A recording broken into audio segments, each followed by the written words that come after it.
Hello and welcome or welcome back to my channel. On today's video, we're going to review a fragrance, a classic fragrance from the house of Issey Miyake.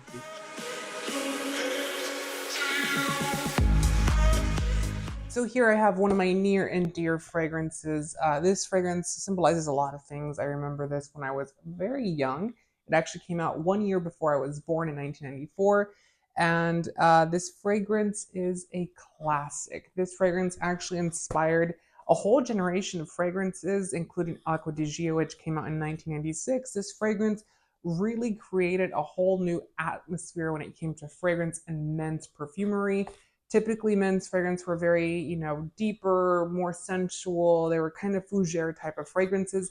And this one itself really created a new dynamic for men. It really created a fresh, clean, in tuned with nature type of fragrance. And it's also very, very zen. So let's get into L'Eau d'Issey by Issey Miyake. So if you're not familiar with Issey Miyake, he is a fashion designer from Japan. He was born in 1938 in Hiroshima, Japan, and he had his own namesake brand, Issey Miyake. It still exists till today.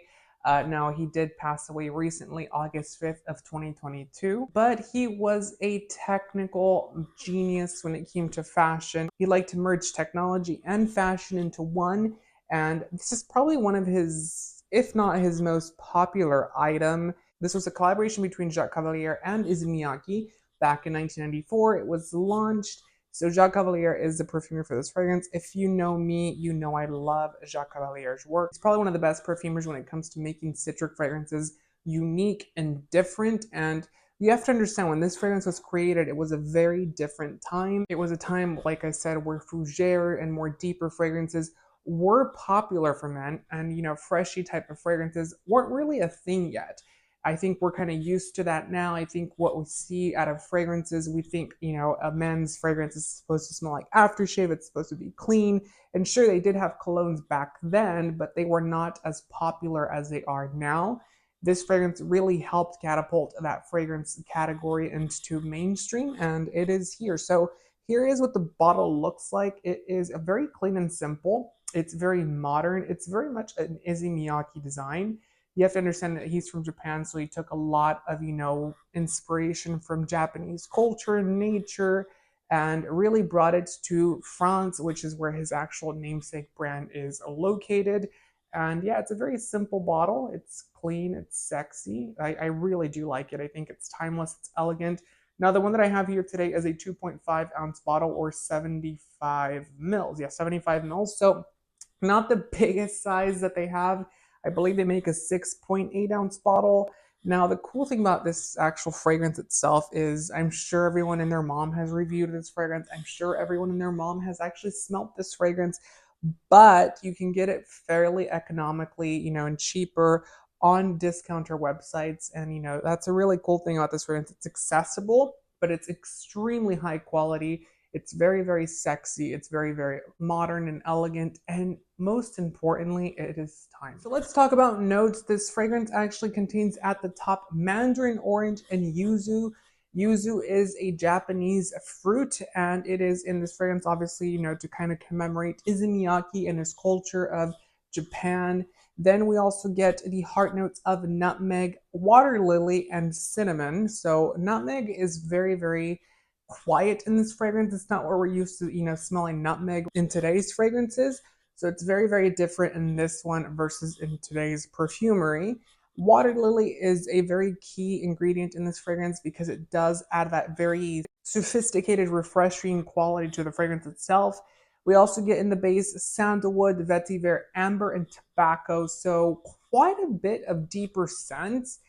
But you will notice in this fragrance, it's not a fragrance that's deep by any means. It has depth, it has quality, and it has a lot of character, but without needing to be too serious, if that makes any sense. This scent focuses on the strength of water, and it really mixes the citric elements and the yuzu with that to create a very clean and crisp aquatic-like scent, but without differing too much from the cleanliness and the zen part that was so important to Issey Miyake and Jacques Cavalier's vision in this fragrance. We also do get very woody elements and, like I said, deeper elements. They add character to the scent without taking away that clean sophistication that is in this fragrance, that crisp, clean water. You can really envision this fragrance and really think of the Japanese gardens in that very zen-like mentality that Japan is so well known for. And it's really a brilliant scent. It to me, I feel like it has moss in here as well. It's not described in here, but it's a very clean, refined, modern scent with citric elements that yuzu in here adds a very unique quality to the scent. And then you also get that water lily adding something to the fragrance itself.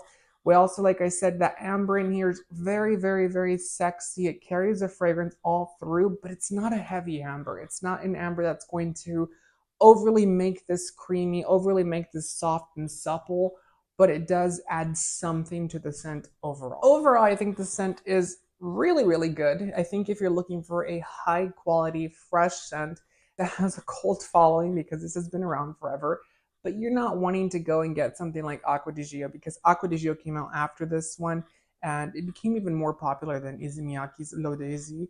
There are a lot of different interpretations of the scent now. I think they launch a yearly limited edition one. They also have different ones that come out every so often. All of those get discontinued, unfortunately, but this one itself has stayed through the test of time and really proven to everyone that it is really, really worth it. Now, the reason I think that this fragrance is very symbolic to me and I really, really like it is because when I was very little, my brother had one. And I don't even know if it was this one itself. It smells identical to this one, at least in my memory. But this fragrance itself, it was a baby blue bottle, and this was also baby blue and transparent. Now you have to understand this is the early 2000s. That could have been the packaging then. I did do lots of research to try to find what bottle that was.